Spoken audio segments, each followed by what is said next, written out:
একটা ভালো উদ্যোগ, এটা প্রশংসা করতেই হবে। সিকেডি হাসপাতালে চাঁদাবাজি মামলায় প্রধান অভিযুক্ত মঈন সহ গ্রেপ্তার ৭ স্থানীয় যুবদল নেতা মঈন। শ্যামলীর centre for kidney diseases and urology CKD হাসপাতালে চাঁদা দাবির ঘটনায় অভিযুক্ত মঈন সহ ৭ জনকে গ্রেপ্তার করছে র্যাব। দিবাগত রাতে তাদেরকে গ্রেপ্তার করা হয়। গ্রেপ্তারকৃতরা তার সহযোগী।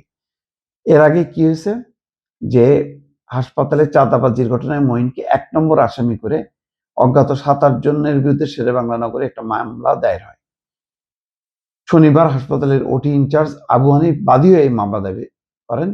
শুক্রবার সকাল ৯টার দিকে সাবেক যুবদল নেতা মঈনুদ্দিনের নেতৃত্বে দেশ জুড়ে সমাদৃত চিকিৎসক অধ্যাপক ডাক্তার কামরুল ইসলামের হাসপাতালে চাঁদাবাজি ও মব সৃষ্টির ঘটনা ঘটে এবং ফুটেজে দেখা গেছে যে মঈনুদ্দিন দলবল নিয়ে হাসপাতালের ভিতরে প্রবেশ করে কর্মী এবং কর্মকর্তাদের হুমকি দিচ্ছেন। এমনকি তিনি নিয়ম ভেঙে জোরপূর্বক ওটিতে প্রবেশ করেন। ফুটেজে দেখা গেছে যে সেখানকার কর্মী হানিফকে শারীরিকভাবে হেনস্থা তিনি করছেন। ভুক্তভোগী হাসপাতাল সূত্র বলছে, গত ৫ই আগস্টের পর থেকে যুবদল নেতা মঈনুদ্দিন নানাভাবে অতিষ্ঠ করে তুলেছেন ডাক্তার কামরুল ইসলাম, যার একটা ব্যাপক মানবিক ডাক্তার হিসাবে, গরিব মানুষকে চিকিৎসা দেন হিসাবে যার চরম খ্যাতি আছে, এবং এটা কালের কণ্ঠ খুব বিস্তারিতভাবে তুলে ধরেছে। তিনি জোরপূর্বক হাসপাতালে মেডিকেল ইকুইপমেন্ট, চাল সহ বিভিন্ন পণ্য সরবরাহের চেষ্টা করেন। এছাড়া বিভিন্ন সময় ৫ লাখ টাকা চাঁদা দাবি করার পাশাপাশি হাসপাতালে কর্মরত সাবেক সরকারের সমর্থক কর্মীদের বের করে দেওয়ার চাপ সৃষ্টি করেন। অধ্যাপক কামরুল ইসলাম বলছেন, এর আগে ২ দফা হুমকির পর তিনি স্থানীয় পুলিশ এবং বিএনপি নেতাদের কাছে সহযোগিতা চেয়েও পাননি। এমনকি মঈনুদ্দিন বেশ কয়েকবার ৫০-৬০ জন লোক নিয়ে হাসপাতালের সামনে হাজির হয়ে ডাক্তার কামরুলের নামে কুৎসা রটনার চেষ্টা করেছেন। যাই হোক, ঘটনাটা এটা একটা দৃষ্টান্ত। এটা সারা দেশেই ওই যে এখন বিএনপির লোকাল পর্যায়ের নেতাকর্মীরা মনে করছেন যে আগে আওয়ামী লীগ যেভাবে চাঁদা তুলত, যেভাবে ভাগ বটরা করত, তারা এখন নতুন ভাগিদার হয়েছে। সেই হিসেবেই কিন্তু সারা দেশে তৎপরতা চালাচ্ছে। কোনো ঘটনা সামনে আসছে ডাক্তার কামরুলের মতন মানুষ যখন আক্রান্ত হচ্ছে বলেই এই ঘটনাগুলো সামনে আসছে।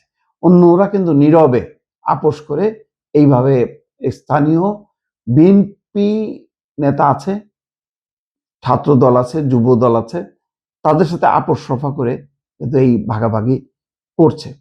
এখন দল হিসেবে বিএনপি এর বিরুদ্ধে খুব একটা অ্যাকশন নিচ্ছে, এমনটা কিন্তু ঘটেনি।